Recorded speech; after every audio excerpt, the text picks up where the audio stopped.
Hello everyone, welcome to computer science e class.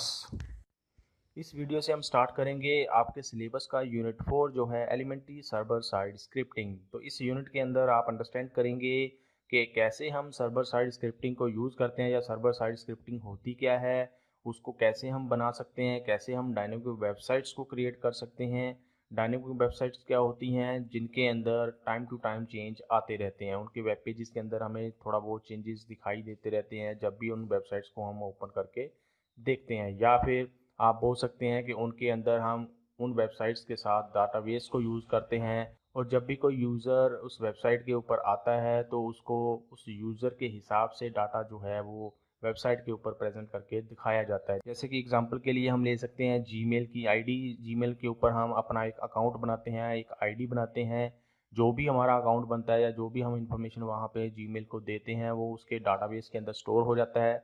और जब भी हम फिर अपने उस यूज़र नेम और पासवर्ड को लेके उसमें एंटर करते हैं जीमेल के अंदर तो हमें हमारी ईमेल आईडी के हिसाब से ही वहाँ पे डाटा दिखाया जाता है। तो ऐसी वेबसाइट्स को हम बोलते हैं डायनेमिक वेबसाइट्स। जो दूसरी वेबसाइट्स होती हैं वो होती हैं स्टैटिक वेबसाइट्स। स्टैटिक वेबसाइट्स के अंदर क्या होता है, उसमें हम ना तो डाटाबेस का यूज़ करते हैं और ना ही हम वेबसाइट के अंदर टाइम टू टाइम चेंज लेके आते हैं, ज़्यादा चेंजेस उसके अंदर नहीं होते हैं। ऐसी वेबसाइट्स जो ओवर द टाइम, अगर हम ज़्यादा टाइम की बात करें तो वो ज़्यादा टाइम तक सेम रहती हैं। स्टैटिक वेबसाइट्स हम वहाँ पे यूज़ करते हैं जहाँ पे हमने नॉर्मली अपने बारे में थोड़ी बहुत इन्फॉर्मेशन देनी हो या फिर हमने बहुत बड़ी वेबसाइट्स ना बनानी हो जिसके अंदर हमने डाटाबेस का यूज़ ना करना हो। ऐसी वेबसाइट हम स्टैटिक वेबसाइट से बनाते हैं। आप ऐसी वेबसाइट्स को नॉर्मल HTML की लैंग्वेज को यूज़ करके बना सकते हैं, आपको कोई और सर्वर साइड स्क्रिप्टिंग लैंग्वेज की उसके लिए ज़रूरत नहीं होती है। लेकिन जो सर्वर साइड स्क्रिप्टिंग लैंग्वेजेस होती हैं उनको हम मोस्टली यूज़ करते हैं डायनेमिक वेबसाइट्स को बनाने के लिए। तो ये यूनिट 4 आपका सर्वर साइड स्क्रिप्टिंग के ऊपर बेस्ड है। इसके अंदर जो हम लैंग्वेज सीखेंगे वो है PHP। और PHP एक सर्वर साइड स्क्रिप्टिंग लैंग्वेज है। वो हम आने वाली वीडियोस के अंदर एक एक करके उसके हर एक टॉपिक को अंडरस्टैंड करेंगे कैसे PHP की लैंग्वेज या सर्वर साइड स्क्रिप्टिंग काम करती है। अभी हम स्टार्ट करते हैं फर्स्ट इस टॉपिक के साथ, इस यूनिट के, जो है ड्रीम बीवर। ड्रीम बीवर क्या है? एक ऐसा एप्लीकेशन सॉफ्टवेयर है जिसके अंदर हम अपनी वेबसाइट्स को, अपने वेब पेजेस को क्रिएट कर सकते हैं, उनको डिज़ाइन कर सकते हैं और उनको जब बना लिया जाता है, जब हमने पूरी तरह से उन वेब पेजेस को बना लिया है या वेबसाइट्स को बना लिया है तो उनको हम पब्लिश भी कर सकते हैं। पब्लिश का मीनिंग ये होता है कि हमारा जो वेबसाइट का पूरा कंटेंट है, जो वेब पेजेस हमने बनाए हुए हैं, उसको हम किसी सर्वर के ऊपर रख देते हैं। फिर उस सर्वर से ही वो वेबसाइट एक्सेसिबल होती है, उसको इंटरनेट के ऊपर हम ओपन करके देख सकते हैं। तो ये 3 काम अगर आपने करने हैं तो आप ड्रीम वीवर से आसानी से कर सकते हैं। ड्रीम वीवर के अंदर हमें बहुत सारे ऐसी फंक्शनैलिटी, ऐसे कंपोनेंट्स, ऐसे पैलेट्स मिल जाते हैं जिनका यूज़ करके हम अपनी वेबसाइट्स को आसानी से क्रिएट कर सकते हैं, डिज़ाइन कर सकते हैं। अगर आपको थोड़ी बहुत नॉलेज है वेबसाइट्स कैसे हम बनाते हैं तो आप उसके हिसाब से फिर काम कर सकते हैं ड्रीम बीवर का सॉफ्टवेयर यूज़ करके। अभी तक आपने क्या देखा था, जैसे +1 क्लास के अंदर आपने HTML पढ़ी हुई है, अंडरस्टैंड की हुई है। उसके अंदर जब भी हम वेब पेज क्रिएट करते थे HTML को यूज़ करके तो हम नॉर्मली नोटपैड का यूज़ करते थे। नोटपैड के अंदर हम HTML का कोड लिखते थे, उसको सेव करते थे और फिर उसको वेब ब्राउज़र के अंदर जाके हम ओपन करके देखते थे कि क्या वो पेज ठीक तरीके से बना है या कैसा दिखाई दे रहा है। लेकिन ड्रीम वीवर का हमें बहुत बड़ा एडवांटेज क्या मिलता है कि आप जहाँ पे HTML का कोड लिख रहे हैं साथ के साथ ही ये आपको दूसरी स्क्रीन के ऊपर उसकी आउटपुट भी दिखाता रहता है। ये एडवांटेज हमें इसमें बहुत ज़्यादा अच्छी मिल जाती है। या फिर आपको और कई सारे टूल्स इसके अंदर मिल जाते हैं जिनका यूज़ करके आप अपने कोड को आसानी से लिख सकते हैं, अपने डिज़ाइन को आसानी से बना सकते हैं और उसको साथ साथ व्यू भी कर सकते हैं। और बाद में जब आपका पूरा डिज़ाइन, पूरा वर्क कंप्लीट हो गया तो उसको पब्लिश भी आसानी से आप ड्रीम बीवर का सॉफ्टवेयर यूज़ करके ही कर सकते हैं। तो ये एडवांटेजेस हैं अडोब ड्रीम बीवर सॉफ्टवेयर की। अडोब क्या है? एक कंपनी है जिसने ड्रीम बीवर का सॉफ्टवेयर अभी बनाया हुआ है या बनाती है या फ्यूचर में जिसके वर्जन अभी आते रहेंगे। अगर हम ड्रीम बीवर की बात करें तो ओरिजिनली इसको मैक्रोमीडिया नाम की एक कंपनी थी, उसने बनाया था 1997 के अंदर। और अडोब जो कंपनी है उसने मैक्रोमीडिया को बाद में परचेज़ कर लिया 2005 के अंदर, और जो भी मैक्रोमीडिया ने सॉफ्टवेयर बनाए थे वो सारे फिर आ गए अडोब कंपनी के पास। इसीलिए जो अब ड्रीम व्यूवर की अगर हम बात करते हैं तो हम लिखते हैं अडोब ड्रीम व्यूवर के अडोब कंपनी का वो एक प्रोडक्ट है, क्योंकि मैक्रोमीडिया को अडोब कंपनी ने परचेज कर लिया था 2005 में। ड्रीम व्यूवर को हम मानते हैं कि वो एक what you see is what you get type का एक सॉफ्टवेयर है। ये क्या होता है कि आप ड्रीम व्यूवर का सॉफ्टवेयर के अंदर यूज़ करके जो भी HTML का कोड लिख रहे हैं उसका डिज़ाइन का जो भी आपको व्यू दिखाई दे रहा है वहाँ पे ड्रीम व्यूवर के सॉफ्टवेयर के अंदर, वही आप जब उसको चला के देखोगे किसी वेब ब्राउज़र के अंदर तो वही सेम डिज़ाइन आपको वहाँ पे दिखाई देगा। इसीलिए आपको यहाँ पे बोला जाता है कि ड्रीम वीवर जो है वो एक what you see is what you type का एक सॉफ्टवेयर है। ये हम वर्ड तब यूज़ करते हैं जब हम कहना चाहते हैं कि जो भी हम सॉफ्टवेयर यूज़ कर रहे हैं उसके अंदर जो भी हमें डिज़ाइन दिखाई दे रहा है उसको जब हम सेव कर देंगे या किसी और जगह पे चलाएंगे तो सेम रिजल्ट्स हमें वहाँ पे भी मिलेंगे। इसीलिए इसको बोला जाता है WYSIWYG, शॉर्ट फॉर्म के अंदर अगर हम इसको बोले तो। इसका एग्जांपल हम आगे देखेंगे, प्रैक्टिकल एग्जांपल्स लेंगे हम ये कि इसका मीनिंग क्या है, और बाद में हम उसको अंडरस्टैंड कर सकते हैं उस प्रैक्टिकल एग्जांपल से। ड्रीम व्यूवर क्या है, कई सारी लैंग्वेजेस को सपोर्ट करता है, प्रोग्रामिंग लैंग्वेजेस जो हम कंप्यूटर्स के साथ यूज़ करते हैं या कंप्यूटर्स के अंदर यूज़ करते हैं, जैसे कि आपने HTML यूज़ की हुई है, XHTML है, ये अगला हमारा टॉपिक है इसी वीडियो के अंदर, वो हम अंडरस्टैंड करेंगे, वो भी ड्रीम व्यूवर सपोर्ट करता है। उसके बाद PHP जो हमारा ये यूनिट जिसके ऊपर बेस्ड है वो उसको भी सपोर्ट करता है ड्रीम व्यूवर का सॉफ्टवेयर।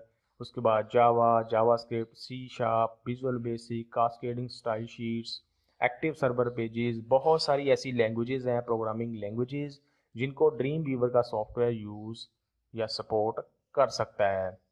सपोर्ट करने का मीनिंग क्या होता है कि जो भी आप कोड लिखते हो किसी पर्टिकुलर लैंग्वेज के अंदर, ये उसके हिसाब से उसकी फॉर्मेटिंग करके आपको दिखा सकता है, ताकि आप इजीली उसको उसके फॉर्मेट को अंडरस्टैंड कर सको। जो भी आपने कोड लिखा हुआ है किसी लैंग्वेज के अंदर, कहाँ पे कैसे कौन सी चीज़ प्लेस की गई है, वो आसानी से ये आपको व्यू प्रोवाइड कर सकता है ड्रीम व्यूवर का सॉफ्टवेयर। इसीलिए ये मल्टीपल प्रोग्रामिंग लैंग्वेजेस को सपोर्ट करता है।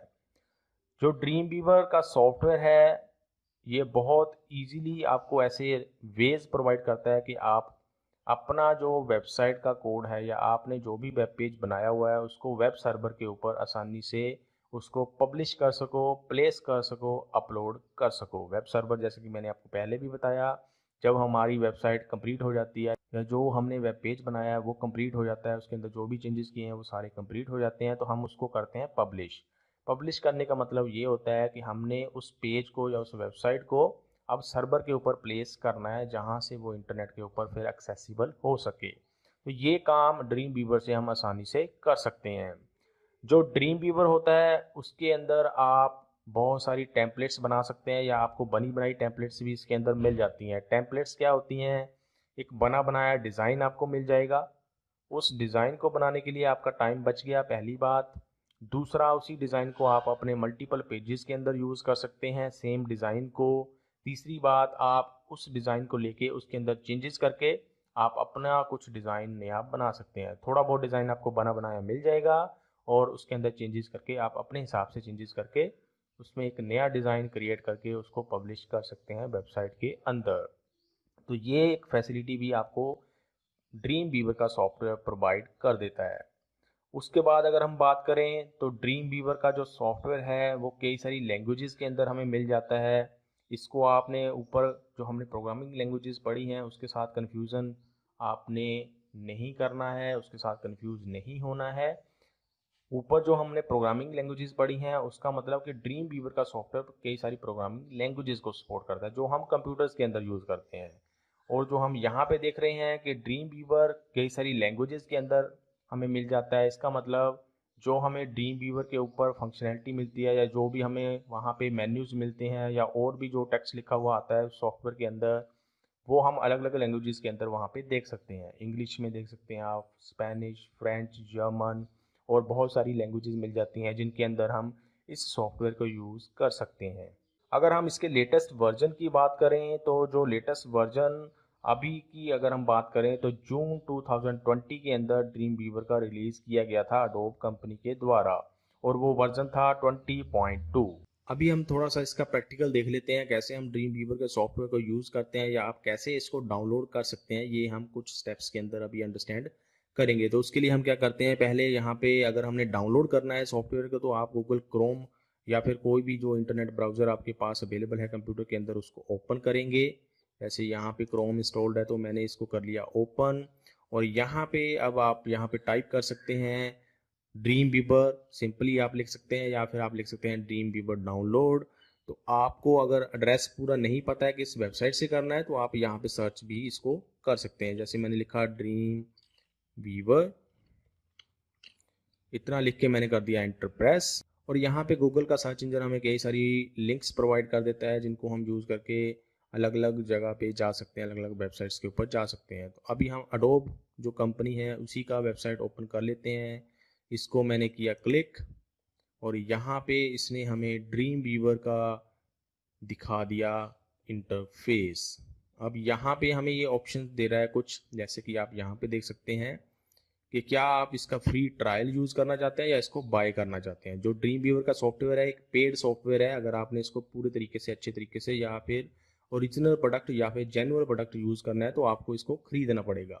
लेकिन आप एक हफ्ते तक इसको ट्राई भी कर सकते हैं तो उसके लिए आपने यूज़ करना है फ्री ट्रायल का ऑप्शन। ये ट्राई करने के लिए आपको कुछ टाइम के लिए यहाँ पे सॉफ्टवेयर प्रोवाइड किया जाता है, इसको बोलते हैं ट्रायल सॉफ्टवेयर। यहाँ से इसको आप डाउनलोड कर सकते हैं। जब आप इसके ऊपर क्लिक करोगे तो आपका जो सॉफ्टवेयर है वो डाउनलोड होना शुरू हो जाएगा। जब वो डाउनलोड होगा तो आगे के स्टेप आप फॉलो करके उसको पूरी तरह से इंस्टॉल कर सकते हैं अपने कंप्यूटर सिस्टम के अंदर। तो ये तो स्टेप हो गए डाउनलोड करने के लिए। अब हमने इसको डाउनलोड कर लिया है, इंस्टॉल कर लिया है।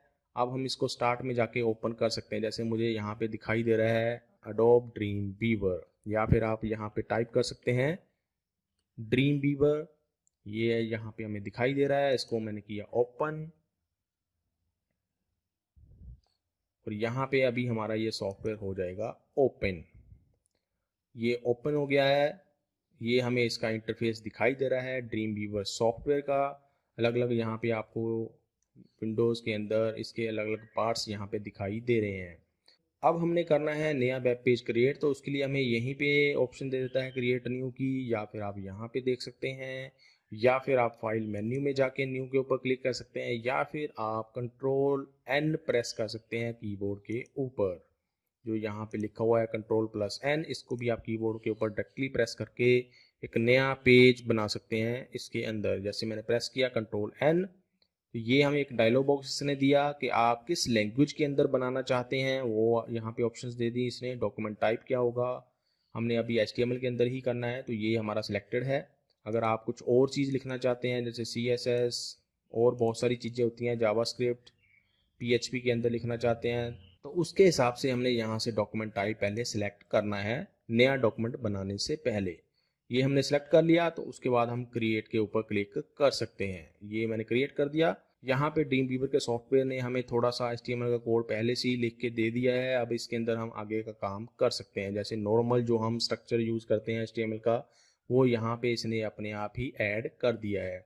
अब इसके अंदर हम आगे का काम कर सकते हैं। जो आप लेफ्ट साइड में यहाँ पे विंडो देख रहे हैं, हो सकता है आपके सॉफ्टवेयर के अंदर ये राइट साइड में आ रही हो। तो जो ये वाइट एरिया है यहाँ पे आपको इसका डिज़ाइन दिखाई देगा। मतलब जो भी आप HTML में कोड लिख रहे हैं इसको जो भी हम वेब ब्राउज़र के अंदर जब चला के देखेंगे तो वो कैसा दिखाई देगा वो आपको यहाँ पे इस स्क्रीन में लेफ्ट साइड में दिखाई देगा। हो सकता है ये आपको राइट साइड में आए या फिर आपको लेफ्ट साइड में दिखाई दे, दोनों इंटरचेंज हो सकते हैं। उसके अलावा हमें ये जो इसको विंडो को बोलते हैं, इसको हम कोड विंडो बोलते हैं, इसको हम डिज़ाइन विंडो बोल देते हैं, जहाँ पे हमें इसका डिज़ाइन दिखाई देगा। अगर आप चाहें तो इसके अंदर थोड़ा बहुत चेंजेस कर सकते हैं। जैसे कि कोड हमने सेलेक्ट किया, यहाँ पे ऑप्शन हमें दिखाई दे रही है कोड, इसके ऊपर मैंने क्लिक किया तो यहाँ पे सिर्फ हमें कोड दिखाई देगा। मतलब आप अगर चाहते हैं सिर्फ मैंने कोड देखना है, डिज़ाइन नहीं देखना है, तो आप यहाँ पे इसके ऊपर क्लिक कर सकते हैं। स्प्लिट से क्या होगा, दोनों चीज़ें आपको दिखाई देंगी, कोड भी और डिज़ाइन भी। उसके बाद लाइव की एक ऑप्शन है। ये अगर आपने लाइव तरीके से इसको लाइव पब्लिश करके यूज़ करना है तो उसके हिसाब से यूज़ कर सकते हैं। एक ऑप्शन हमें यहाँ पे मिल जाती है डिज़ाइन की। अगर आप सिर्फ डिज़ाइन यहाँ पे देखना चाहते हैं, कोड नहीं देखना चाहते हैं, तो उसके लिए हम ये ऑप्शन यूज़ कर सकते हैं। अभी मैं सेपरेट के ऊपर क्लिक किया और यहाँ पे आप कई सारे मेन्यूज़ देख सकते हैं। ये जो लेफ्ट साइड के अंदर आपको दिखाई दे रहा है इसको हम बोलते हैं टूल बार। इसके अंदर वेरियस टूल्स हमें ये प्रोवाइड कर देता है जिसका यूज़ हम कर सकते हैं अपने अलग अलग काम करने के लिए। उसके अलावा यहाँ पे ये एक आपको एक फोल्डर एक्सप्लोरर यहाँ पे दिखा देता है जिसके अंदर से आप कुछ फाइल्स को ओपन करके देख सकते हैं या यहाँ पे यूज़ कर सकते हैं। उसके बाद आपको यहाँ पे नीचे जो विंडो दिखाई दे रही है इसके अंदर ये पूरा स्ट्रक्चर इसका दिखाई देगा आपको एक ग्राफिकल तरीके से। तो ये कुछ पार्ट्स हैं इसके जो हम ड्रीम व्यूवर के सॉफ्टवेयर के अंदर अभी देख रहे हैं। उसके अलावा और भी विंडोज़ हमें इसके अंदर मिल जाती हैं जो आप इस मेन्यू के अंदर जाके देख सकते हैं। हाइड पैनल्स, इससे क्या हुआ, ये जो इसको हम पैनल भी बोलते हैं जो राइट साइड में आपको दिखाई दे रहा है, इसको हाइड आप करना चाहते हैं तो इसके ऊपर क्लिक कर दो, ये हाइड हो जाएगा। दोबारा से लेके आना चाहते हैं शो पैनल कर दो, या फिर और ऑप्शन आपको यहाँ पे मिल जाती है, इसको मिनिमाइज आप कर सकते हैं ऐसे, ये ऑप्शन आप यूज़ कर सकते हैं। उसके अलावा टूल बार्स, कौन कौन सी टूल बार्स अभी दिखाई दे रही हैं जिनके आगे चेक आ रहा है वो हमें अभी दिखाई दे रही है। इसको आपने देखना है कि डॉक्यूमेंट वाली कौन सी है, तो आप इसके ऊपर दोबारा से क्लिक करो। डॉक्यूमेंट वाली जो यहाँ पे ऊपर लिखा हुआ था 3 ऑप्शन जो हमें आ रही थी कोड, स्प्लिट और डिज़ाइन की, वो अभी हट गई है। तो उसको भी टूल बार बोलते हैं, हम दोबारा से लेके आ सकते हैं यहाँ से। उसके बाद और टूल बार हमें कौन सी दिखाई रही है, ये जो कॉमन टूल बार हमें दिखाई दे रही है ये वाली, इसके ऊपर हम क्लिक करेंगे तो ये भी हाइड हो जाएगी। दोबारा से लेके आ सकते हैं। ऐसे आप अलग अलग विंडोज़ यहाँ पे अरेंज देख सकते हैं या कर सकते हैं। जो भी आपको चाहिए उसको शो करवा लो और जो नहीं चाहिए उसको आप हाइड करवा सकते हैं। ऐसे अलग अलग ऑप्शंस आपको यहाँ पे मिल जाती हैं। इसके अलावा और क्या ऑप्शंस आपको मिल जाती हैं, जैसे इंसर्ट। इंसर्ट के अंदर आपको वो सारे अलग अलग टैग्स जो हम यूज़ करते हैं HTML के अंदर, उन टैग्स को लगाने के लिए या उन टैग्स को हम क्या बोलते हैं वो ऑप्शंस आपको यहाँ पे मिल जाती हैं। जैसे सपोज करो आपने इमेज लगानी है अपने पेज के अंदर, तो उसके लिए हम बाय डिफ़ॉल्ट क्या कोड लिखते हैं, हम लिखते हैं IMG, फिर हम देते हैं इसको सोर्स। बॉडी के अंदर हम यहाँ पे लिख रहे हैं सोर्स, लिख के इक्वल टू आपने जैसे ही प्रेस किया तो आपको यहाँ पे ब्राउज की ऑप्शन दे रहा है, इसके ऊपर क्लिक करके आप ब्राउज कर सकते हैं। यहाँ पे देखो कितनी अच्छी फंक्शनलिटी हमें मिल जाती है। अगर हम नोटपैड में कर रहे हैं ऐसा तो ये चीज़ हमें वहाँ पे नहीं मिलती है, हमें पहले इमेज को जाके फोल्डर एक्सप्लोरर में जाके देखना पड़ता है, फिर उसका पाथ यहाँ से कॉपी करना पड़ता है वहाँ से, फिर हमें इमेज का नाम देख के उसकी एक्सटेंशन देख के उसको हमें यहाँ पे HTML के कोड के अंदर लिखना पड़ता है। लेकिन ड्रीम व्यूवर का सॉफ्टवेयर हमें यहीं से इसको ब्राउज करने की ऑप्शन प्रोवाइड कर देता है। यहाँ पे एक ब्राउज़र हमें इसने दिखा दिया, सेलेक्ट फाइल की ऑप्शन हमें दिखा दी, ये आप दे रहे हैं एक डायलॉग बॉक्स है। इसके अंदर आप अलग अलग जगह पे जाके जहाँ पे भी आपके कंप्यूटर में कोई फाइल है उसको आप ओपन कर सकते हैं और ये अपने आप ही उसका पाथ और उसका नाम यहाँ पे ऐड कर देगा, आपको कॉपी करके कहीं से लेके आने की ज़रूरत नहीं है। तो ये एक फीचर इसके अंदर मिल जाता है। जैसे जैसे आप अलग अलग एट्रीब्यूट्स इसके अंदर यूज़ करते जाते हैं उसके हिसाब से ये आपको ऑप्शंस प्रोवाइड करता जाता है। जैसे ये देखो आप इसके ऊपर कर्सर लेके जा रहे हैं तो आपको ये इमेज दिखा रहा है कौन सी इमेज आपने यूज़ की है। ऐसे ही अगर आपने कोई और एट्रीब्यूट इस टैग का यूज़ करना है तो वो आपको अलग अलग ऑप्शन यहाँ पे देता रहता है कि कौन सा एट्रीब्यूट यूज़ कर सकते हैं। अगर आपको एट्रीब्यूट का आइडिया नहीं आ रहा है तो आप इनको चेक कर सकते हैं यहाँ से। तो ये ऑप्शन अगर आपको मिल जाती है, ये तो पहला तरीका है कि अगर हमने इसको खुद टाइप करना है। अगर आपको ये पता नहीं है कौन सा टैग हम यूज़ करते हैं इमेज को लगाने के लिए, तो उसके लिए और ज़्यादा अच्छा टूल आपको मिल जाता है। यहाँ से इंसर्ट में गए, इमेज के ऊपर क्लिक किया, क्लिक करने के बाद सीधा ही ये हमें पूछ लेता है कि क्या कौन सी इमेज आप यूज़ करना चाहते हैं। वो जैसे आपने कौन सी फाइल सेलेक्ट करनी है वो आप यहाँ से कर सकते हैं। ये फाइल हमने सेलेक्ट कर ली और सीधा ही इसने पूरा का पूरा टैग अपने आप ही यहाँ पे अटैच कर दिया, लिख दिया HTML कोड के अंदर। तो आपको टाइप करने की भी यहाँ पे ज़रूरत नहीं पड़ी। तो ये बेनिफिट्स हैं हमें ड्रीम व्यूवर के। इसके अलावा और भी बहुत सारे बेनिफिट्स हमें ड्रीम व्यूवर के सॉफ्टवेयर के अंदर मिल जाते हैं। जैसे कि एग्जांपल के लिए अगर आपने यहाँ पे डिज़ाइन कर रहे हो, ये आपको पूरी स्क्रीन के ऊपर यहाँ पे डिज़ाइन दिखाई दे रहा है इसका। ये देखो बहुत बड़ी इमेज हमने लगा लिया है इसलिए बहुत बड़ा ये हमें दिखाई दे रहा है। अगर हम इसको साइज़ दे सकते हैं तो वो हम यहाँ से दे सकते हैं। जैसे यहाँ पे देखो विड्थ और हाइट का अपने आप आ गया, इसको हम चेंज कर सकते हैं। जैसे कि मैंने यहाँ पे कर दिया 200, ये 200 पिक्सल की इसकी विड्थ होनी चाहिए और यहाँ से भी 200 कर दिया। उसके बाद हमने कर दिया इसको रिफ़्रेश, या अपने आप ही रिफ़्रेश हो जाएगा। और यहाँ पे आप देख सकते हैं इमेज अब छोटी सी हमें दिखाई दे रही है। इसको हम ऊपर वाली को कर देते हैं यहाँ से डिलीट, ताकि ये और ज़्यादा अच्छे तरीके से हमें यहाँ पे दिखाई दे। ये आप देख सकते हैं यहाँ पे अभी अपने आप ही चेंजेस होते जा रहे हैं। तो जो भी आप HTML का कोड लिखोगे साथ के साथ आपको डिज़ाइन व्यू में ये उसकी आउटपुट भी दिखाता रहेगा, जिससे कि आपको वेब ब्राउज़र ओपन करके वहाँ पे इसको ओपन करके देखने की ज़रूरत ना पड़े, जो हम नॉर्मली करते हैं जब हम नोटपैड के अंदर HTML का कोड लिखते हैं। उसके बाद और क्या ऑप्शंस मिल जाती हैं, जैसे हम दोबारा से फाइल में गए, न्यू में गए, और यहाँ पे आपको लेफ्ट साइड के अंदर ऑप्शन मिल रही हैं कुछ स्टार्टर टेम्पलेट्स, जो आपको बताया आपने पढ़ा पीछे के जो ड्रीम वीवर का सॉफ्टवेयर है आपको अलाउ करता है कि आप कुछ टेम्पलेट्स भी इसके अंदर यूज़ कर सकते हैं। जो टेम्पलेट्स हैं उसके अंदर पहले से बना हुआ डिज़ाइन आपको मिल जाता है। जैसे यहाँ पे कुछ टेम्पलेट्स हमें ये दिखा रहा है, बनी बनाई टेम्पलेट्स। आप यहाँ से कोई भी टेम्पलेट यूज़ कर सकते हैं अपने हिसाब से। क्रिएट के ऊपर किया क्लिक, और ये देखें यहाँ पे आपको बना बनाया डिज़ाइन एक यहाँ पे इसने प्रोवाइड कर दिया है। उसका HTML का कोड यहाँ पे आप देख सकते हैं बना बनाया हमें मिल गया है। अब इसके अंदर चेंजेस करके अपने हिसाब से हम इसका नया डिज़ाइन क्रिएट कर सकते हैं। तो ये भी एक बहुत अच्छी फंक्शनैलिटी हमें इसके अंदर मिल जाती है, जिससे हमारा बहुत सारा टाइम बच सकता है। उसके अलावा और भी कई सारे फीचर्स आपको मिल जाते हैं। जैसे कि एग्जांपल के लिए इस टूल बार के अंदर आपको अलग अलग टूल्स मिल जाते हैं। जैसे ये है, अगर आपने कमेंट ऐड करना है अपने कहीं पे भी HTML कोड के अंदर, तो आप इसके ऊपर क्लिक करेंगे। नया आप अप्लाई करना चाहते हैं HTML का कंटेंट, तो इसके ऊपर हमने क्लिक किया और यहाँ पे कंटेंट हमारा ऐड हो गया है। इसके अंदर अब टेक्स्ट हम टाइप कर सकते हैं, जो भी हम टाइप करके लिखना चाहते हैं कंटेंट में वो हमने टाइप कर दिया। यहाँ पे आप देख सकते हैं ये कमेंट अपने आप ही ऐड हो गया है और इसका हमें टैग लगाने की ज़रूरत नहीं पड़ी, और उसके बाद हम सीधा ही टेक्स्ट टाइप कर सकते हैं। अगर आपने कमेंट को हटाना है तो जिस जिस एरिया से आप हटाना चाहते हैं HTML के अंदर, पहले वो एरिया सेलेक्ट कर लो। जैसे मैंने इस एरिया में सपोज करो कहीं पे भी कोई HTML का कंटेंट लगाया हो, तो मैंने इसको कर लिया सेलेक्ट। इसके नीचे ही एक ऑप्शन मिल जाती है रिमूव कमेंट की, इसके ऊपर क्लिक किया तो यहाँ से कमेंट अपने आप ये हट गया है। उसका टेक्स्ट यहाँ पे आप देख सकते हैं रह गया है और कमेंट जो था वो हट गया है। एज ए टेक्स्ट यहाँ पे ये हमें अब कोड के अंदर दिखाई देगा। उसके अलावा और ऑप्शंस आपको क्या मिल जाती हैं, जैसे ये एक ऑप्शन है फॉर्मेट सोर्स कोड की। फॉर्मेट सोर्स कोड क्या होता है? सोर्स कोड ये हमारा सारा कोड है जो हम लिख रहे हैं HTML के अंदर, इसको सोर्स कोड भी बोलते हैं, या किसी भी लैंग्वेज में आप जो कोड लिखते हैं उसको सोर्स कोड बोला जाता है। इसको अगर आपने फॉर्मेट करना है तो इसके ऊपर मैंने किया क्लिक, जैसे apply source formatting and click कर दिया इसके ऊपर। यहाँ पे अगर आप देखकर ध्यान से तो इसके अंदर थोड़ा सा चेंज आया है, अपने हिसाब से इसने फॉर्मेट कर दिया है ताकि अलाइंड है जो इसका फॉर्मेट है, इसको देखने का तरीका है हमारा वो ज़्यादा अच्छे तरीके से हम इसको देख सकें, अंडरस्टैंड कर सकें। अगर ये फॉर्मेटेड नहीं होगा, सपोज करो आपने सारा कोड एक ही लाइन में लिख दिया, मल्टीपल लाइंस यूज़ नहीं की, फॉर्मेटेड लाइंस यूज़ नहीं की, तो आप इसको ईजिली अंडरस्टैंड नहीं कर सकते हैं।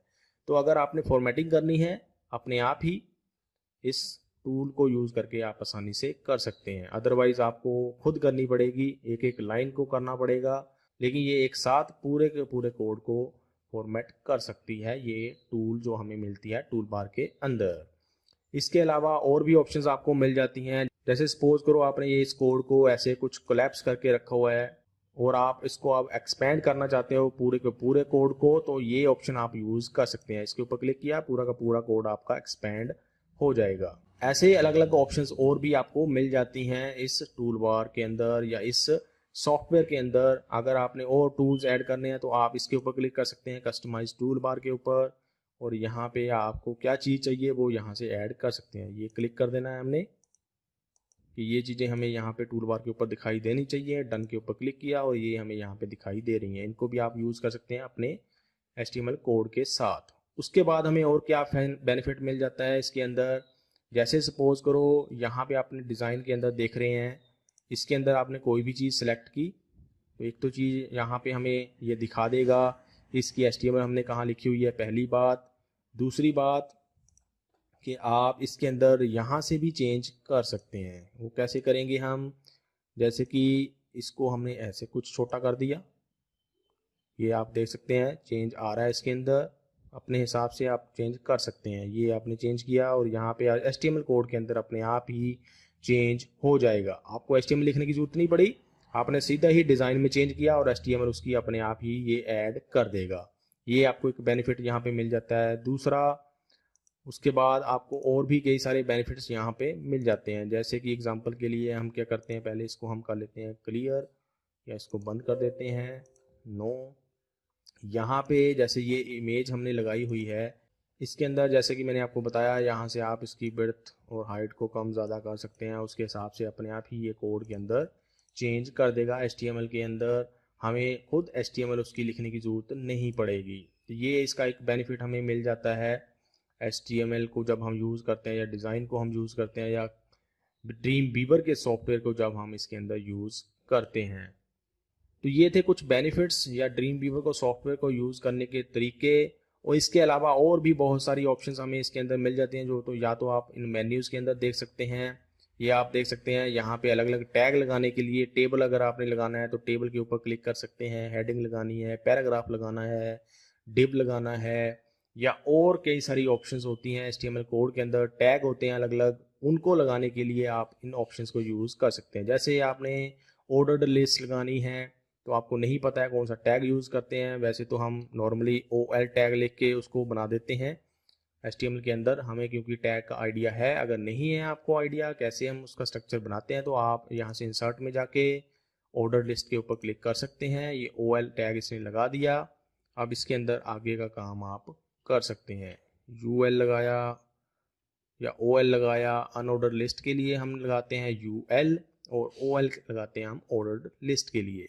इसके अंदर अब हम लिस्ट आइटम यूज़ कर सकते हैं। यहाँ पे आप देख सकते हैं इसका एंडिंग टैग ये अपने आप लगा रहा है, ये भी आपको खुद लिखने की ज़रूरत नहीं पड़ रही है। तो ऐसे बहुत सारे फीचर्स हमें इस ड्रीम वीवर के सॉफ्टवेयर के अंदर मिल जाते हैं, जिनका यूज़ करके हम इजीली अपने कोड को लिख सकते हैं या डिज़ाइन को बना सकते हैं और उसको साथ के साथ व्यू कर सकते हैं। तो ये था सारा ड्रीम वीवर की इंट्रोडक्शन के बारे में, जो अभी तक हमने देखा, पढ़ा या अंडरस्टैंड किया। अभी हम चलते हैं आगे टॉपिक के ऊपर और इसकी हम देखते हैं एडवांटेजेस और डिसएडवांटेजेस। एडवांटेजेस के अंदर अब देखते हैं हम क्या होता है, हमें क्या ड्रीम वीवर एडवांटेजेस प्रोवाइड करता है। पहली एडवांटेज ईज़ है, आपको कोई भी काम करने के लिए ईजिली आप वहाँ पे कर सकते हैं। एफिशिएंट है, आपका काम जो है वो जल्दी से जल्दी हो जाता है इसका यूज़ करके। आपको एक बार पूरा आइडिया हो गया कि कैसे हमने ड्रीम वीवर का सॉफ्टवेयर यूज़ करना है या कौन सी चीज़ हमें ड्रीम वीवर के अंदर कहाँ से मिलती है, उसको कैसे हम करते हैं यूज़। तो इसके बाद आपको वेबसाइट को डिज़ाइन करना, वेबसाइट को बनाना, वेब पेजेस को बनाना इसके अंदर बहुत आसान हो जाता है।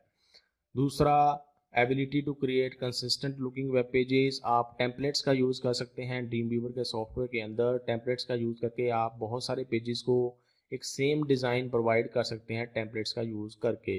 आपको सेम डिज़ाइन अलग अलग पेज के ऊपर बनाने की ज़रूरत नहीं होती है। एक टेम्पलेट आपने बनाई और उस टेम्पलेट को आप अलग अलग पेजेस के ऊपर अप्लाई कर सकते हैं, सेम डिज़ाइन सबके ऊपर आ जाएगा। इसीलिए हम बोलते हैं कि कंसिस्टेंट लुकिंग वेब पेजेस आप इसके अंदर इजीली बना सकते हैं। अगला कि आप अपनी वेबसाइट्स को मैनेज इजीली कर सकते हैं, अपडेट इजीली कर सकते हैं। आपने वेबसाइट को वेब सर्वर के ऊपर पब्लिश करना है तो वो इजीली आप कर सकते हैं किसी भी वेब सर्वर के ऊपर। उसके बाद अगर आपने कस्टमाइज़ करना है वो आप अपने हिसाब से कर सकते हैं। आपको टेम्पलेट मिल जाती है, आप अपने हिसाब से उनके अंदर चेंजेस करो, अपना डिज़ाइन क्रिएट करो, नया डिज़ाइन वो आप इजीली इसके अंदर कर सकते हैं अपनी नीड के हिसाब से, अपनी रिक्वायरमेंट के हिसाब से। उसके बाद एक बहुत ज़्यादा पॉपुलर ये एक सॉफ्टवेयर है। अगर आपको कुछ चीज़ नहीं करनी आ रही है ड्रीम वीवर के अंदर तो आप गूगल पे जाके सर्च करो कि वो चीज़ कैसे करनी है, आपको इजीली उसके लिए बहुत सारी हेल्प प्रोवाइड वहाँ पे कर दी जाएगी या मिल जाएगी। अलग अलग वेबसाइट्स के ऊपर सर्च इंजन का यूज़ करके आप इजीली सर्च कर सकते हैं।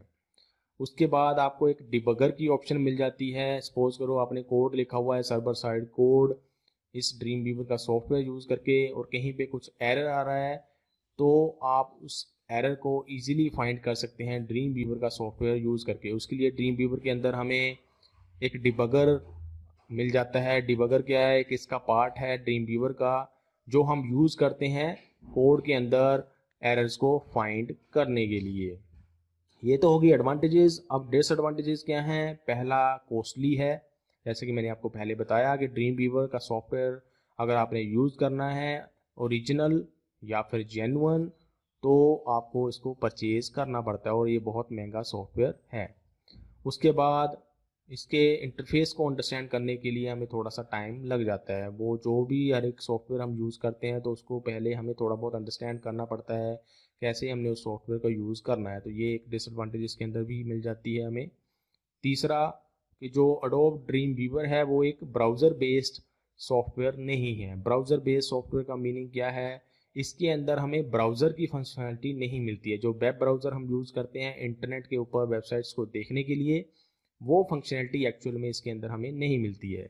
ये तो हो जाता है कि हम अपने डिज़ाइन को जो हम HTML लिख के बना रहे हैं वो तो हमें साथ के साथ ये दिखा देता है, लेकिन एक्चुअल में जब हम उस वेब पेज को बना के सेव करके वेब ब्राउज़र के ऊपर चला के देखते हैं तो थोड़ा बहुत डिफरेंस उसके अंदर हमें मिल जाता है कभी कभी। वैसे तो नॉर्मली वो सेम तरीके से काम करेगा जैसे ड्रीमवीवर का हमें सॉफ्टवेयर दिखा रहा होगा, लेकिन कुछ केसेस के अंदर वेब ब्राउज़र हमें अलग आउटपुट देता है और ड्रीमवीवर का सॉफ्टवेयर हमें अलग आउटपुट देता है। इसीलिए इसको बोलते हैं कि ये ब्राउज़र बेस्ड सॉफ्टवेयर नहीं है। थोड़ा बहुत चेंजेस आपको आउटपुट के अंदर दिखाई देते हैं जब हम उसको वेब ब्राउज़र के अंदर चला के देखते हैं वेब पेज को, और जब हम उसकी आउटपुट ड्रीमवीवर के सॉफ्टवेयर के अंदर देखते हैं। दोनों को कंपेयर करें, थोड़े बहुत चेंजेस कभी कभार हमें मिल सकते हैं क्योंकि अलग अलग ब्राउज़र बने हुए हैं, अलग अलग तरीके से वो काम करते हैं, तो अलग अलग तरीके से वो आउटपुट भी हमें प्रोवाइड कर सकते हैं। तो ये है ड्रीमवीवर के बारे में इंट्रोडक्शन, जो हमारा पहला टॉपिक था इस वीडियो के अंदर। अभी हम चलते हैं दूसरे टॉपिक के ऊपर जो है XHTML। आपने HTML पढ़ा हुआ है, अंडरस्टैंड किया हुआ है। +1 के अंदर आपको एक पूरा चैप्टर था HTML का, उसके अंदर आपने पूरा HTML के बारे में उसके टैग्स हमने देखे थे, अंडरस्टैंड किए थे। जो जी XHTML है ये होती है extensible hyper text markup language. X इसके साथ अटैच कर दिया गया है। Extensible hyper text markup language क्या होती है? ये इसको बनाया गया था वर्ल्ड वाइड कंसोर्टियम W3C, जिसको शॉर्ट फॉर्म में हम बोल देते हैं, उसने इसको डेवलप किया था, बनाया था जनवरी 2000 के अंदर। जो XHTML है वो ऑलमोस्ट आइडेंटिकल है HTML के। जो आपने HTML में काम किया हुआ है या टैग्स यूज़ किए हुए हैं वो सेम टैग्स आप XHTML के अंदर भी मोस्टली हम यूज़ कर सकते हैं। लेकिन जो XHTML होती है ये स्ट्रिक्टर होती है देन HTML। HTML में हम जो भी कोड लिखते हैं उसको हम इधर उधर कर सकते हैं, या आप टैग्स आगे पीछे कर सकते हैं, या उसमें और बहुत सारी चीज़ें हैं जो हम कर सकते हैं। लेकिन जो XHTML होते हैं वो एक स्ट्रिक्ट होती है, ज़्यादा स्ट्रिक्ट होती है HTML के। मतलब कहने का क्या है, इसके अंदर और हमें कुछ रूल्स फॉलो करने पड़ते हैं अगर हमने XHTML के अंदर डॉक्यूमेंट्स को बनाना है। उन रूल्स को फॉलो करके ही आप XHTML में डॉक्यूमेंट्स बना सकते हैं, अदरवाइज वो नॉर्मल HTML डॉक्यूमेंट की तरह लगेंगे या बनाए जाएंगे। ये हम आगे देखेंगे, इसको और ज़्यादा अंडरस्टैंड करेंगे आगे आने वाले पॉइंट्स के अंदर। XHTML जो है वो कंबाइन करता है HTML की स्ट्रेंथ को और XML की स्ट्रेंथ को। जो XML क्या होती है वो होती है एक्सटेंसिबल मार्कअप लैंग्वेज, और XML जो है वो XHTML की पेरेंट लैंग्वेज आप उसको बोल सकते हैं। मतलब हम कह सकते हैं कि XHTML XML की एक एग्जांपल है या एप्लीकेशन है। तो दोनों की पावर को कंबाइन करता है XHTML। जो XHTML है उसको यूज़ किया जाता है वेब डेवलपर्स के द्वारा HTML से XML के अंदर ट्रांजिशन करने के लिए, क्योंकि जो XML होती है वो लाइट वेट होती है। XML का यूज़ करके हम इजीली वेब पेजेस को ट्रांसफ़र कर सकते हैं, और वो लाइट वेट है तो इससे ट्रैफिक भी कम होगा, हमारा जो डाटा है वो कम यूज़ होगा, और ज़्यादा अच्छे तरीके से जो XML है वो ट्रैवल करती है from one point two another point.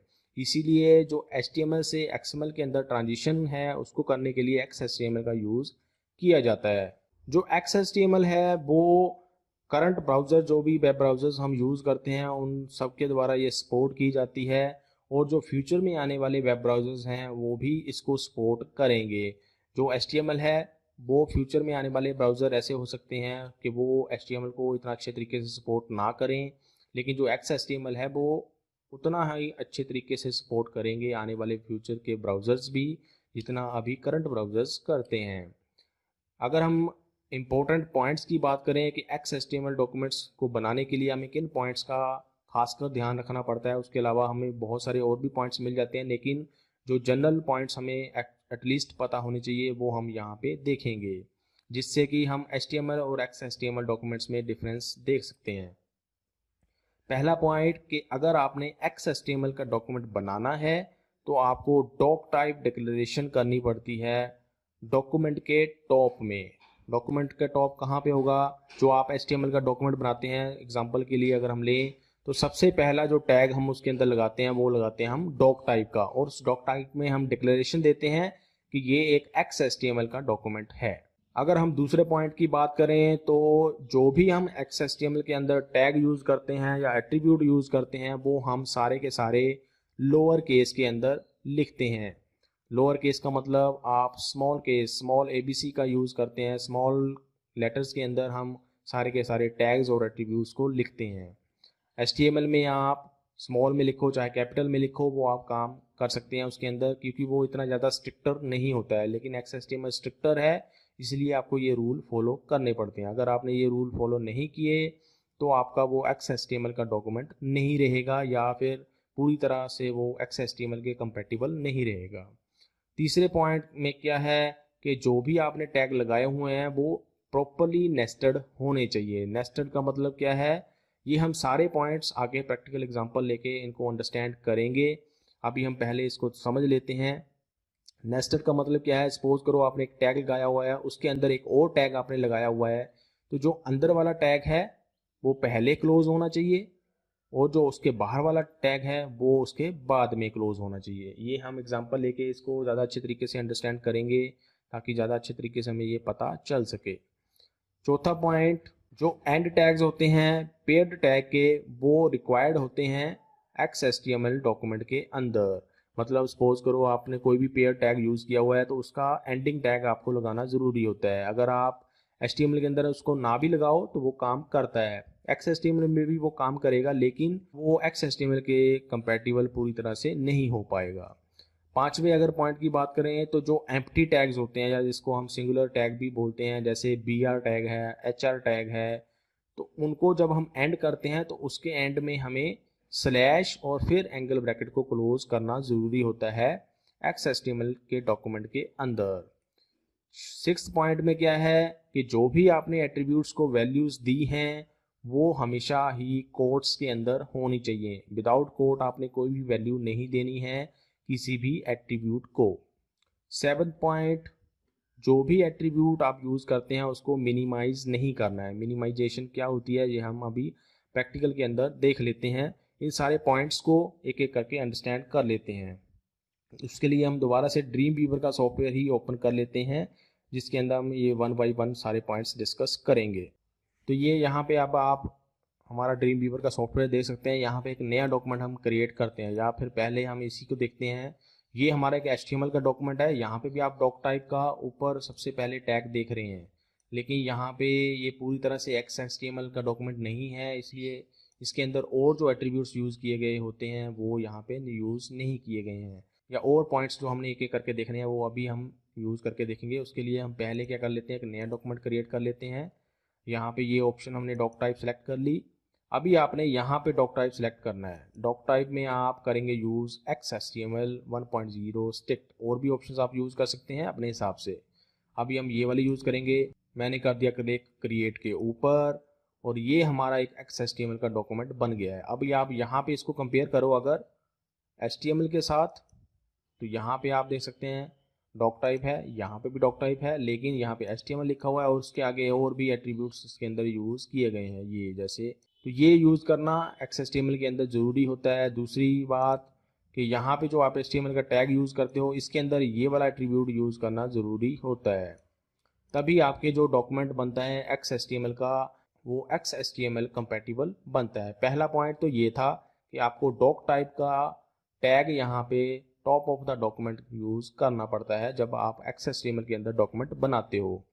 दूसरा पॉइंट कि जो भी आप इसके अंदर टैग यूज़ करते हो वो सारे के सारे लोअर केस में होने चाहिए। ऐसे ये HTML लोअर केस में लिखा हुआ है, इसका एट्रीब्यूट भी लोअर केस में लिखा हुआ है, मेटा टैग है ये भी लोअर केस के अंदर लिखा हुआ है। इसको आप यहाँ से डिलीट भी कर सकते हैं आपकी अंडरस्टैंडिंग के लिए, ताकि वो ईजी रहे। तो ये जितने भी आप टैग्स यहाँ पे देख रहे हैं ये सारे के सारे लोअर केस के अंदर हैं।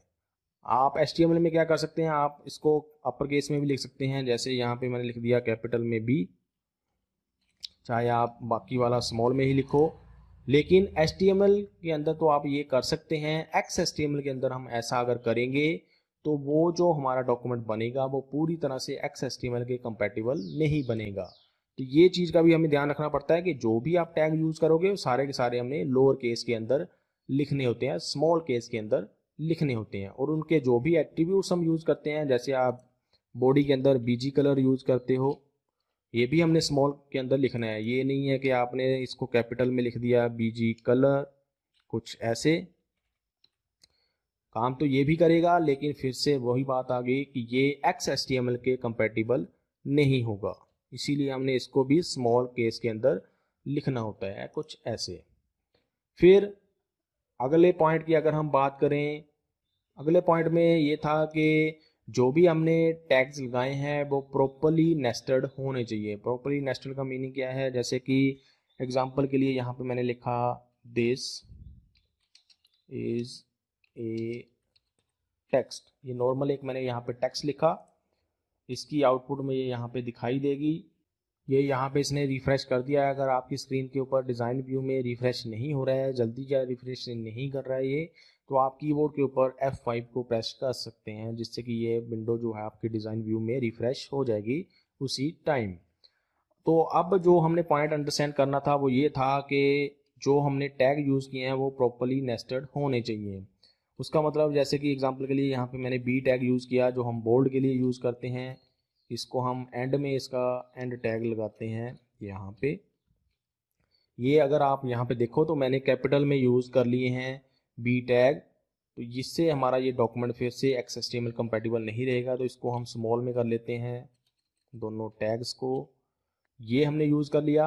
अब इसके अंदर सपोज करो एक और टैग मैंने लगाया यहाँ पे U टैग, इसको मैंने एंड में यहाँ पे लिख दिया U। अब अगर आप यहाँ पे ध्यान से देखो तो B टैग मैंने लगाया हुआ है और उसके बाद मैंने U टैग लगाया हुआ है अंडरलाइन के लिए। तो U टैग जो है वो B टैग के अंदर है, इसीलिए जो इस U टैग का क्लोजिंग टैग है वो भी इस B टैग के क्लोजिंग टैग से पहले क्लोज होना चाहिए। चाहे हम इसको यहाँ पे कर दें क्लोज, चाहे यहाँ पे कर दे, चाहे यहाँ पे कर दे, लेकिन इस टैग के बाद में ये क्लोज नहीं होना चाहिए। तो ये प्रॉपर्ली नेस्टेड नहीं है अभी यहाँ पे। इसका मीनिंग ये हुआ, दोबारा से अगर मैं आपको बताऊं, तो जिस टैग के अंदर आपने दूसरा कोई टैग यूज किया हुआ है, तो वो जो दूसरा टैग है वो उस टैग के जो उसका पेरेंट टैग है उसी के अंदर ही ये क्लोज भी होना चाहिए। इसको अगर हम यहाँ से उठा के कंट्रोल X करके यहाँ पे मैं इसको पेस्ट कर दूं, तो ये अभी हमारा एक प्रॉपरली नेस्टेड डॉक्यूमेंट बना है। इसको आप यहाँ से भी वेरीफाई कर सकते हैं। जो ये विंडो हमें दिखाई दे रही है, यहाँ से इसको हम अगर एक्सपेंड करें तो ये अभी प्रॉपरली नेस्टेड हमें यहाँ पे दिखा रहा है। बॉडी टैग के अंदर हमने B टैग यूज़ किया हुआ है, ये आप यहाँ से देख सकते हैं, और B टैग के अंदर हमने U टैग यूज़ किया हुआ है ऐसे कुछ। अगर ये मैंने यहाँ से उठा के कंट्रोल X करके इसको लिख दिया यहाँ पे, तो ये प्रॉपरली नेस्टेड नहीं रहा। और अब अगर हम यहाँ पे देखेंगे तो आप इसको दोबारा से एक्सपेंड करोगे तो यहाँ पे B तक ही इसने दिखाया, इसने U वाला हमें दिखाया नहीं आगे। तो यहाँ से भी आपको एक आइडिया मिल सकता है कि क्या ये एक आपने प्रॉपरली नेस्टेड डॉक्यूमेंट यहाँ पे बनाया है या नहीं बनाया है। या फिर आप यहाँ से भी देख सकते हैं इसको, ये U यहाँ पर लिखा हुआ आ गया, अपने आप ही इसने इसको टैग को एज ए टेक्स्ट फिर ले लिया है, इसको टेक्स्ट मान लिया है, क्योंकि ये XHTML का डॉक्यूमेंट है, इसमें ऐसे ही ये काम करता है। तो ये एक रूल हमें यहाँ पे इसके अंदर XHTML के अंदर फॉलो करना पड़ता है। अभी हम इसको प्रॉपरली नेस्ट कर लेते हैं। तो अभी आप देख सकते हैं यहाँ पे भी ठीक हो गया और यहाँ पे भी हमें डिज़ाइन में भी ठीक तरीके से दिखाई दे रहा है। जो नेक्स्ट हमें पॉइंट यहाँ पे रूल फॉलो करना पड़ता है XHTML के अंदर, वो है कि आपको हर एक टैग का एंडिंग टैग ज़रूर लगाना पड़ेगा। अगर वो पेयर टैग है तो उसका एंडिंग टैग ज़रूर होना चाहिए, और अगर आपने सिंगुलर टैग या फिर जिसको एम्प्टी टैग हम बोलते हैं वो लगाया हुआ है तो उसको भी किस तरीके से आपने क्लोज करना है। जैसे कि एग्जांपल के लिए हमने ये बी टैग लगाया हुआ है तो इसका एंडिंग टैग भी ज़रूर होना चाहिए। अगर आपने इसको डिलीट कर दिया, जैसे सपोज करो ये मैंने डिलीट कर दिया, तो ये एक तो प्रॉपरली नेस्टेड नहीं है, पहली बात। दूसरी बात, इसके अंदर हमने एंडिंग टैग नहीं लगाया तो वो रूल भी फॉलो नहीं हुआ, क्योंकि ये एक पेयर्ड टैग था तो इसका एंडिंग टैग भी लगा हुआ होना चाहिए, और प्रॉपरली नेस्टेड भी ये होना चाहिए। इसको आप यहाँ से वेरीफाई कर सकते हैं। बी टैग ये हमें दिखाई नहीं रहा यहाँ पे, क्योंकि हमने इसको क्लोज नहीं किया हुआ है। तो ये हो गया कि हर एक पेयर टैग का एक एंडिंग टैग भी ज़रूर होना चाहिए, पेयर टैग की अगर हम बात करें तो। दूसरा, उसके बाद अगला पॉइंट था कि अगर हमारे पास एम्प्टी टैग है, जिसको सिंगुलर टैग भी आप बोल सकते हैं, सिंगल टैग जो हमारा होता है जिसका एंडिंग टैग नहीं होता है, जैसे कि एग्जांपल के लिए हम लिखते हैं BR टैग, ये हमने लिखा BR टैग, इसको हमने ऐसे ही लिख दिया तो ये भी काम करेगा। लेकिन XHTML के अंदर हमने क्या रूल डिफाइन किया हुआ कि जब हम इसको क्लोज करते हैं तो इसको हमने क्लोज करना है कुछ ऐसे स्लैश लगा के, ऐसे हमने इसको क्लोज करना होता है, तभी ये XHTML के रूल को फॉलो करेगा। ये होता है एम्प्टी टैग के लिए रूल, और जो हम यहाँ पे रूल ऊपर देख रहे थे वो होता है पेयर टैग के लिए रूल। तो ये रूल्स भी हमें इसके अंदर फॉलो करने पड़ते हैं। नेक्स्ट रूल क्या है, सपोज करो हमने यहाँ पे एक पहले इनपुट टैग लगा लेते हैं। एक इनपुट टैग होता है इसके अंदर हमने इसका टाइप भी डिफाइन करना है। जैसे टाइप होता है इसके अंदर, HTML के अंदर टाइप हम डिफाइन कर देते हैं चेक बॉक्स, और यहाँ पे हम लिख देते हैं चेक्ड, और इसको मैंने कर दिया क्लोज। ये हमारा एक टैग लग गया। अभी मैंने इसको भी क्लोज ठीक तरीके से नहीं किया, इसको ऐसे क्लोज करना पड़ेगा। अब यहाँ पे जो नेक्स्ट रूल था वो ये था कि जो भी आपने एट्रीब्यूट लगाया हुआ है उसको, जो भी आप वैल्यू दे रहे हो वो हमेशा आपने डबल कोट्स के अंदर लिखनी है, डबल कोट्स में ज़रूर लिखनी है आपने अगर उसको वैल्यू देनी है। जैसे कि अगर आपने इसको विदाउट डबल कोट्स लिख दिया कुछ ऐसे, तो ये आपका XHTML कंपैटिबल नहीं होगा पूरे तरीके से। तो ये रूल भी हमें यहाँ पे फॉलो करना पड़ता है। उसके बाद जो लास्ट हमने पॉइंट देखा था कि एट्रीब्यूट मिनिमाइजेशन हमने नहीं करनी है इसके अंदर। एट्रीब्यूट मिनिमाइजेशन क्या होती है कि हमने सिर्फ एट्रीब्यूट का नाम लिखा, उसको वैल्यू नहीं दी, इसको बोलते हैं एट्रीब्यूट मिनिमाइजेशन। जैसे मैंने ये वाला लिखा हुआ है चेकड के लिए। अभी हम पहले इसको रिफ्रेश कर लेते हैं। ये रिफ्रेश किया मैंने, F5 प्रेस किया कीबोर्ड के ऊपर, और ये चेकबॉक्स यहाँ पे बना हुआ दिखाई दे रहा है हमें। तो यहाँ पे ये चेक्ड भी हमें दिखाई दे रहा है, क्लिक है इसके ऊपर। तो इस एट्रीब्यूट लगाने से, लेकिन इसको हमने वैल्यू नहीं दी फिर भी ये चेक्ड आ रहा है। लेकिन XHTML के अंदर हर एक एट्रीब्यूट को वैल्यू देनी ज़रूरी होती है। तो वो वैल्यू हम कैसे देते हैं, नॉर्मल तरीके से हम जैसे करते ही हैं, इक्वल टू डबल कोट्स के अंदर इसको हम लिख देते हैं यहाँ पे चेक्ड। ये लिखा, रिफ्रेश किया, आउटपुट सेम रहेगी, लेकिन रूल हमें यहाँ पे अब फॉलो किया है XHTML का कि हमने एट्रीब्यूट को मिनिमाइज नहीं करना है, उसको वैल्यू हमेशा देनी ज़रूरी होती है। तो ये थे कुछ रूल्स जो XHTML के अंदर हमने फॉलो करने होते हैं। अभी हम आगे चलते हैं और देखते हैं difference between HTML and XHTML। यही पॉइंट्स जो हमने अभी डिस्कस किए यहाँ पे, यही पॉइंट्स लेके हम दोनों के बीच में डिफरेंसेस देखेंगे। तो यहाँ पे डिफरेंसेस के अंदर हम देखते हैं एक एक करके हर एक डिफरेंस को HTML और XHTML के अंदर। पहला जो हमने पढ़ा कि HTML के अंदर आप टैग्स को लोअर केस में भी लिख सकते हैं, अपर केस में भी लिख सकते हैं। एग्जांपल यहाँ पे दी हुई है, HTML हमने कैपिटल में भी लिखा हुआ है, उसका जो क्लोजिंग टैग है वो स्मॉल केस में लगाया हुआ है HTML की अगर हम एग्जांपल बात करें तो। लेकिन अगर हम XHTML की बात करें तो उसके अंदर हर एक टैग का या उसका एट्रीब्यूट को हम लोअर केस में ही लिखते हैं। अगर आपने लोअर केस में नहीं लिखा तो वो XHTML के कंपैटिबल नहीं रहेगा। तो tags must be written in lower case in case of XHTML। दूसरा पॉइंट कि जो भी टैग आप HTML के अंदर लगाते हैं वो उसका आप एंडिंग टैग यूज़ करो चाहे ना करो, काम वो फिर भी करता है। लेकिन XHTML के अंदर हर एक टैग का क्लोजिंग टैग ज़रूर होना चाहिए। अगर आपने पेयर टैग लगाया हुआ है तो आपको पीछे बताया कि कैसे उसका पेयर टैग हमने क्लोज करना है, जैसे एग्जांपल के लिए यहाँ पे भी आप देख सकते हैं। और अगर आपने सिंगुलर टैग या एम्प्टी टैग लगाया हुआ है तो उसको कैसे क्लोज करना है वो भी आपने एग्जांपल में, प्रैक्टिकल एग्जांपल में पीछे देखा। तो ये डिफरेंस दोनों के बीच में हो जाता है। तीसरा पॉइंट, जैसे कि हमने पीछे देखा कि हर एक जो भी एट्रीब्यूट है हमने उसकी जो वैल्यू देनी होती है उसको हम डबल कोट्स में ज़रूर लिखते हैं XHTML के अंदर। HTML में आप नॉर्मल सीधा विदाउट डबल कोट्स भी लिख सकते हैं, लेकिन XHTML में हम हर एक वैल्यू को डबल कोट्स के अंदर लिख सकते हैं। एग्जांपल आप दोनों की देख सकते हैं, कंपेयर कर सकते हैं।